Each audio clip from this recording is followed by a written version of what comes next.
бір адамға бір мұсибат жетсе дейді, қиыншылық жетсе дейді, ол қиыншылық білеміз ғой, иә? Қиыншылықтың мақсаты ауру, қайғы, қасірет, сондай бұл дүниеде болатын саған ауыр келетін дүниенің барлығы мұсибат, ол қиыншылық деп аталынады. Бір адамға сондай бір қиыншылық жетсе, ол адам былай деп білсе дейді, тек қана бұның барлығын Алла тағаладан болып жатқан дүниелер, бұл нәрсесіне Алланың маған берген осы дүниесіне мен разымын деп иман келтіріп, иманын күшейтіп отырса ғана Алла тағала оның жүрегін істеп қояды дейді, жарықтыққа немеге тура жолға бастап қояды дейді. Қараңыздар, біздің жүрегіміз, яғни жүрек деген сөз, сенің тура жолға түсуің үшін сен барлық нәрсені бір Алладан деп білген кезіңде ғана екен. Тағдырдың мәселесінде де қандай да бір жағдай болмасын, сен барлық нәрсені бір Алладан деп білмейінше сенің проблемаң шешілмейді. Яғни ол шешілмеуімен қоймай, ол қияметте сен үшін ол күнә болып тұра береді. Сол кезде Саид ибн Джубайр деген кісі айтады, ол Мұқатил ибн Хайяннан ол кісі риуаят етеді. Осы аяттың риуаятесі тәпсірі қандай деген кезінде бұл аяттың тәпсірі естерджи деп келтірді. Естерджи деген сөз білеміз, бір адам өмірден өтсе қайғы ғой. Бір адам өмірден өтсе біз не айтамыз? Инна лиллахи ва инна илайхи раджиун дейміз. Яғни біз барлығымыз Алла үшін Алланыкіміз, және біз барлығымыз Аллаға қайтушымыз деген нені дұғаны оқиды екенбіз. Сонда бұл аяттың, яғни май юъмин биллахи яхди қалбаху аятының мағынасы кімде-кім Аллаға иман келтірсе, оның жүрегін туралыққа ашып қояды, туралыққа бастап қояды деген аяттың мағынасы не десе, оның мағынасы қиыншылық жеткен кезінде біз Алланыкіміз және Аллаға қайтушымыз деп иман келтірген адамның жүрегін Алла тағала не істеп қояды екен? Тура жолға бастап қояды екен. Сонда айтады, وَمَنْ يَتَوَكَّلْ عَلَى اللَّهِ فَهُوَ حَسْبُهُ да, Құранда да айтып өтті, Алла тағала кімде-кім Алла тағалаға тәубе етсе, Алла оған жеткілікті. Аллаға тәуекел етсе, Алла оған жеткілікті. Біз ойламауымыз керек, мына проблеманы өзім шешемін, немесе мына проблеманы біреу шешеді деп соған. Иә, себептерін қарастырасың, бірақ та негізгі ол проблеманың негізгі түбін Алла шешетіндігін біз білуіміз керек екен. Яғни кімде-кім Алла тағалаға тәуекел етсе, оған Алла жеткілікті. Кез келген ісінде бұндай иман келтірмей адамның ешбір проблемасы шешілмейді. Біз соны ұғынуымыз керек, білуіміз керек. Сонда Али радиаллаху анхудың мынандай бір нәрсені айтады, сұраған екен Алиден, я Али, мән әшәдді жүндилля дегенде, я Али, Алланың ең мықты немесе үлкен әскері кім деп сұралған кезінде Али айтқан екен, қала әл-джабал деген екен да. Али не дейді? Ол Алланың ең үлкен, ең мықты әскері ол тау деген екен. Сосын тау болса, бірақ тауды темір кеседі деп әл-хадид деген екен, темір депті. Яғни тау деді, одан кейін темір тауды бұзып тұрма? Яғни тауыңды сен сондай темірден жасалған балғамен, темірден жасалған бірден кейін ұрып сындырасың ғой тастарын. Яғни темір мықты деді. Сосын тұрды да, бірақ та темірді от балқытып жібереді деді да, онда от мықты ғой деді. Сосын тұрды да, отты су өшіреді ғой деді да, онда су мықты деді. Суды бұлт көтеріп жүреді ғой деді да, онда бұлт мықты деді. Ал бұлтты болса, әр-риях, жаңағыдай есіп тұрған жел ары бері ұшырады ғой, онда жел мықты деді. Ал желді адамдар пайдаланады, яғни өзінің қажетіне пайдалана алады, желден жаңағыдай қойып тоғын шығарады, желді тағы да басқа нәрселерге пайдаланады, онда неме? Рихті, желді, желден мықты әл-инсан адам деді. Сонда айтады, бірақ та адамнан да мықты бір нәрсе бар екен. Ол нәрсе ән-наум, ұйқы. Ұйқы ол адамнан да мықты. Ұйықтамай жүру мүмкін емес. Ұйықтап қаласың, бәрібір ұйықтайсың. Ән-наум деді. Ал наумнан да, ұйқыңнан да ең мықтысы не деген кезінде, ол кезде айтқан екен, Али радиаллаху анху айтады, не дейді? Әл-ғам вәл-хузн деген екен.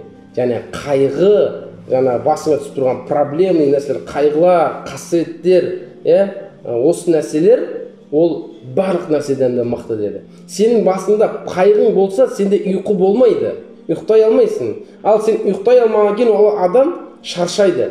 Шаршаған адам еш нәрсеге күші жетпейді. Тіпті ойлаудан қалып қояды шаршаған адам. Ұйқысыз қалып қойған адам, ол тіпті шаршаудан да, жаңағыдай бірдеңкені ойлаудан да қалып қояды екен. Сонда ғалымдарымыз бізге осы жерде 4 нәрсені келтіреді. Адам қасіретке түсіп қалуында осы 4 нәрсеге бар екен. Біріншісі, ол Алла Тағаланың бұйрығынан бас тарту, сол бізді бірінші қасіретке алып баратын нәрсе. Алла Тағала бізге мынаны істе деген нәрсесінен, бізді содан сен істемеуіміз ең үлкен қасіретке алып баратын нәрсе сол нәрсе. Өйткені Алла Тағала Құран кәрімде айтады: "Уәмән а'рада ан зикри", кімде-кім менің бұйрығымды елемесе, бас тартса, фа инна лаху маишатан данка, онда біз оның өмірін не істеп қоямыз? Қиыншылықтарға байлап қоямыз. Данкадағы мақсат тар деген сөз. Кімде-кім біздің ескертуімізге құлақ аспаса, біз оның өмірін тарылтып қоямыз. Біз оның өмірінде қиыншылықтардың бәрін соның өміріне төгіп қоямыз деді. Ва нахшуруху йаумал қиямати ама, сосын біз оны қияметте көзін көр қылған, соқыр болған халде жаратамыз деді. Ең біріншісі, яғни не екен? Алланың бұйрығын орындай алмаған адам екен. Осы ең үлкен қасіреттің бірі, қайғының бірі осы нәрсе екен. Екінші қайғы, ол өзін күнәсінен сақтай алмау, немесе күнәнің көбейіп кетуі, үлкен қайғының бірі осы екен. Айша радиаллаху анхадан жеткен хадисте, бұны имам Ахмад риуаят етеді, өзінің сахихтарында жеткізеді. Имам Ахмад сол кезде пайғамбарымыз саллаллаху алейхи вассалам былай деп айтқан еді деп Айша радиаллаху анха айтады. Яғни пайғамбар саллаллаху алейхи вассалам айтты: "Иза касра зунубул абд", егерде бір құлдың күнәлары көбейіп кетсе дейді, "Валам якуллаху ма юкаффарха", және оның күнәсі көбейіп кеткеннен кейін сол күнәсін кешіретін ешбір амал жасамаса дейді, "Минал амал ибталахуллаху бил хузн ва юкаффируха анху", кімде-кімнің күнәсі көбейіп кеткен кезде сол күнәсін жуып шаятын амал жасамаса, онда оны білсін дейді, Алла Тағала бұл дүниеде қайғымен, хузн дейді, қайғымен, басына проблемный нәрселерді не істеп қояды дейді, сондай нәрсемен бәлелеп қояды дейді. Арас, сахих хадис. Бұны Ахмад өзінің хадистер жинағында келтірген. Айшанан риуаят етіп отыр. Бұны, яғни кімнің күнәсі көбейіп кетсе, күнәсі аз адам жоқ, күнәміз жеткілікті. Сен бір 5 уақыт намазын, қазір таң намазы оқысаң, таң намазының сауабынан 3 есе, 4 есе күнә істеп тастайтындар да болады кейде. Зина істейтіндер бар, ішетіндер бар, ғайбат айтатындар бар, көзбен қарайтындар бар. Тағысын жалпы дене мүшемен жасайтында осындай күнәлар болып жатады, ішіп шегіп қоятындар да. Яғни адамның күнәсі көбейіп кеткен кезде сол күнәні жуып шаятын амал жасамайынша, Алла Тағала оны бұл дүниеде немен? Басына проблемный нәрселерменен бәлелеп қояды дейді. Бұл екінші екен қайғының, яғни адам жүрегіне ауыртпашылық түсетін екінші амал осы дүние екен. Үшіншісі, жүректегі иман керек. Жүрегіндегі иман маңызды. Бұл ең маңызды дүниелердің біріне кіреді осы жүректегі иман. Өйткені біз білеміз, пайғамбар саллаллаху алейхи вассалам айтады, хадисінде айтады: "Маша Аллаху кан ва ма лам яша лам якун". Яғни Алла Тағала не нәрсені қаласа ол болады, және болды, не нәрсені қаламаса ол болмайды. Алла Тағала кун фаякун деді ма, ол болды. Бол деді ма, фаякун нәтижесінде ол болады. Онсыз болмайды. Өйткені Алла Тағаланың әмірі ол міндетті. Біз осы нәрсеге иман келтіруіміз керек бізді. Яғни иман келтірген кезінде жүрегінде иманың Алланың қалауы ғана болады. Одан артық ештеңе болмайды деп біз білуіміз керек. Алла Тағала нені қалады, сол ғана болады. Одан артығы болмайды, одан кемі болмайды. Болды, Алланың қалауы деген осындай иман адамда не болу керек? Сәбит, берік болу керек. Төртіншісі нәрсеміз ол адамның қарызға көбейіп батып кетуі. Бұл да адамның жүрегінің тыныштығын қашыратын дүние. Өйткені бір күні Абу Умама деген сахаба мешітте отырады. Сонда бір қайғырып, хузынға түсіп кеткен халде отырады. Сол кезде пайғамбар саллаллаху алейхи вассалам келіп қалады. енді білесіз ғой, қайғыға түсіп отқан адамның түрі, настроениесі жоқ, сөйлесе алмайды, сондай бір жағдайда отырады. Пайғамбар саллаллаху алейхи ва саллям келеді де, көреді де, сезіп қалады да, я Абу Умама, яғни ей Абу Умама, саған не болды дейді да. Сол кезде Абу Умама айтады, я Расулалла дейді, мен сондай бір қиындық жағдайға түсіп қалдым дейді, менде қарыздар көбейіп кетті, мен былайша қанатында өмірде қатты қиналып жатырмын дейді да.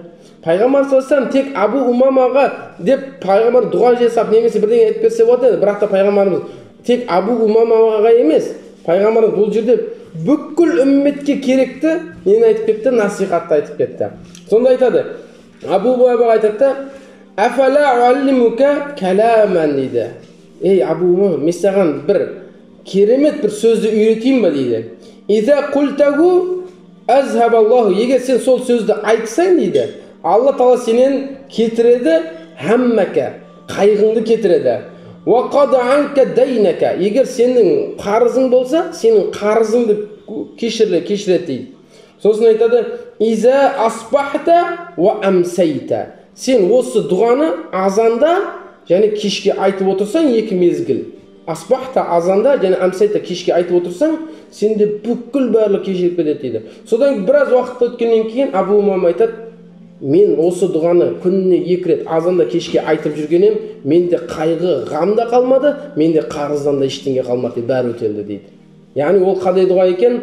Ол дұғада пайғамбар былай дейді: Аллахумма инна наъуду бика минал хамми вал хазан, ва наъуду бика минал аджзи вал касал, ва наъуду бика минал жубни вал бухл, ва наъуду бика мин галабати дайни ва қахр риджал, ва наъуду бика минал Аллахумма инна наъуду бика минал хамми вал хазан. Я Аллахым, біз сенен сұраймыз, қайғыдан, сондай уайымнан сенен пана тілейміз. Сенен мынандай қорқақтықтан, сараңдықтан, я Раббым, сенен пана тілейміз. Я Раббым, сенен қарызға батып қалып, адамдардың қарғысына қалудан пана тілейміз деген дұғаны азанда кешке 2 рет айтып жүрсең, сенің нелерің барлығы, күнәларыңның барлығын Алла Тағала, қарыздарыңның барлығын және қайғыларыңның барлығын Алла Тағала өшіріп тастайды деді. Абу Умама айтады, мен осыны күніне 2 рет айтуымменен, азанда және кешке айтуымменен бүкіл қайғыларым, мен басында тұрған проблемный нәрселерім бәрі шешілді, және сонымен қосып менің қарыздарым шешілді. Не істеді? Не істеп қойды? Құтылып өтелді дейді. Яғни дұға қайтадан, енді адам бұл жерде мен көпшілік болған кейін көпше түрмен айттым. Егер жалғыз айтатын болсам, Аллахумма инни аузу бика минал хамми вал хазан, ва аузу бика минал аджзи вал касал, ва аузу бика минал жубни вал бухл, ва аузу бика мин галабати дайни ва қахр риджал деген дұғаны оқып жүруіміз керек екен. Міне осы кезде ғана біз өзіміздің жағдайымызды туырлайды екенбіз. Сонда Алла Тағала тағы да бір неде келтіреді, пайғамбарымыз саллаллаху алейхи ва саллям бір хадисінде келтіреді, мән жа'алал хумуму хамман вахидан хаммал маадил каффахуллаху саирал хумум. Кімде-кім бұл дүниедегі қайғысын, хам деген сөз уайымын, уайымымыз бар, сол уайым қайғысын, бұл дүниедегі уайым өткінші болып жатқан уайым қайғысын бір қайғыға ауыстыратын болса дейді, бір қайғыға ауыстыратын болса, яғни бұл дүниедегі проблеманың барлығын сен ақыреттің проблемасына ғана шайып қойсаң, яғни бұл дүниедегі проблеманың бәрін ұмытты, Аллаға тапсырды, сен қияметтіңдегі проблемамен шұғылдансаң дейді. Я, қарызың бар, ол белгілі, проблемный нәрсе. Я, сенде бір қиыншылықтар болып жатыр, шешілмей жатқан жұмыстарың бар, проблемный нәрселер.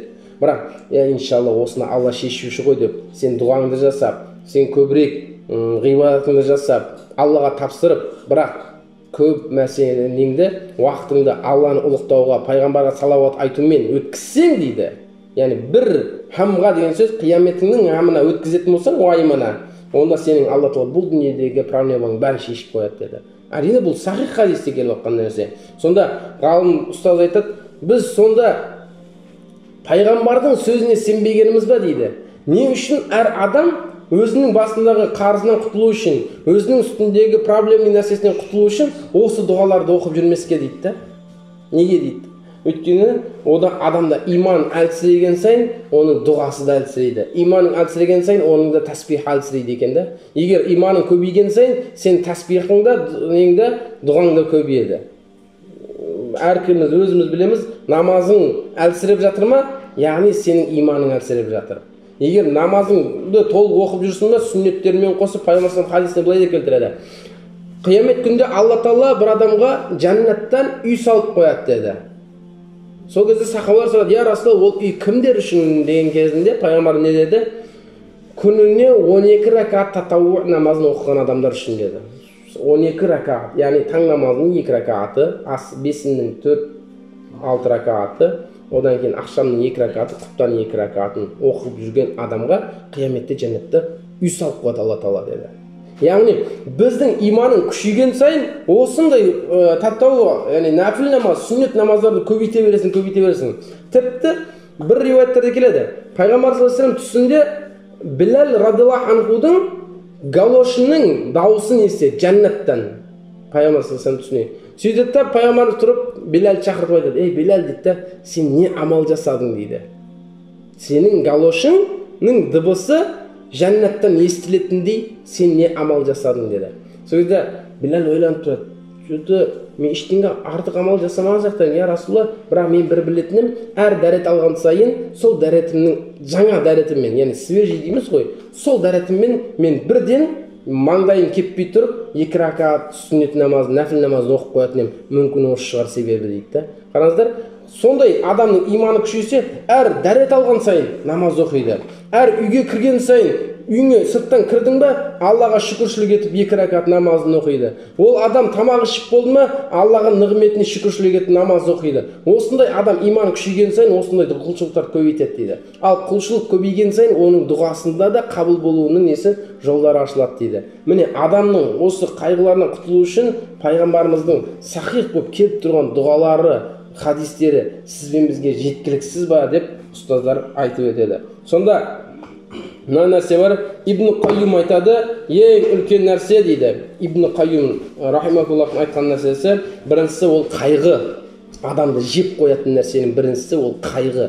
Қайғырып жүрсең, ол сен қиналасың, көп нәрседен жеңілесің. Екіншісі хузн, қасіретке түсіп қалу, ол да қайғы. Хам уайым, хам деген сөз. Ал екіншісі хузн, қайғы. Екеуі бір-біріне жаңа. Үшіншісі қарынның аштығы, төртіншісі ұйқының болмауы дейді да. Сонда айтады, ол бұрынғы заманның өзінде бұндай нәрсенің ішінен екеуі ғана тауылып тұрған еді дейді. Я, дұрыс, қарны ашатын кездерде болады.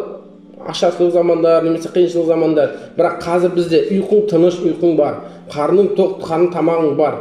Значит, бұл екеуі емес екен да. Бізге қазіргісі хәммен хузн, уайыммен қайғы басым болып тұр. Осы екеуі адамның бойынан табыла берсе, адамның бойынан неке қашады? Адамның мазасы қашады дейді. Бұл адамда ауру пайда болады. Бұл адамда уже тіпті өзіне өзі қол жұмсау деген дүние осы жерден пайда болады дейді. Адам жаңағыдай осындай бір нелерге түсіп қалған кезінде өзіне өзін қол жұмсау әрекеті осындай амалдардан туындайды дейді. Сол кезде біз білеміз, Алла Тағала Құр'ан кәрімде де айтады: Бисмиллахир-рахманир-рахим. Ва лақад нa'lamu annaka yudiqu sadraka bima yaqulun. Пайғамбарымыз саллаллаху алейхи вассаламды білесіздер, ислам дінін алып келген кезінде пайғамбарымызға не деді? Жаңағыдай, сен сиқыршысың, сен деген ақынсың, сен өтірікшісің, сен деген ата-бабаңнан тастап жатсың деп ұрды, соқты, балағаттады, тіпті Меккеден қуып жіберген еді. Сонда Алла Тағаланың айтып жатқанын қараңыздар. Я Мұхаммад дейді, ва лақад нa'lamu, ақиқатында біз білеміз дейді. Пайғамбар саллаллаху алейхи біз білеміз дейді. Na'lamu annaka, ақиқатында расында сен дейді. Юдиқу садрака, сенің көкірегіңді, яғни жүрегіңді қинап баратқан нәрсе дейді. Олардың айтып жатқаны сенің жүрегіңді қинап жатқанын білеміз дейді. Жаңа яһудилердің, мүшриктердің саған айтып жатқан сөздері, саған істеп жатқан іс-амалдары сені қатты қинап жатқанын білеміз дейді. Бірақ Алла Тағала ол кезде не деп тұр? Біз білеміз, сен бар оларға сөз таласып, олар жеңіп таста деп отқан жоқ. Алла Тағала оған айтып жатыр пайғамбарымызға. Біз білеміз сені қинап жатқан солардың сөздері. Бірақ не істеген дейді? Нәтижесінде сен мына нәрсені істе дейді Алла Тағала. Қараңыз, тәрбие қалай беріліп жатыр? Фасаббих бихамди раббика. Сен Раббыңа тәсбихтар айтқын, ұлықтан Раббыңды. Раббыңды ұлықтан. Ва кум минас сажидин. Сосын сен әрқашан Алланы ұлықтап сәжде етушілерден болған дейді. Қараңыз, пайғамбарымызға не айтып отыр? Ұрып, соғып, тасборон қылған пайғамбарымызға сен оларға қарсы бірдеңе дұға оқи отқан жоқ. Бәлкім сені осындай қайғыдан шығару үшін сен Раббыңды ұлықтағын дейді.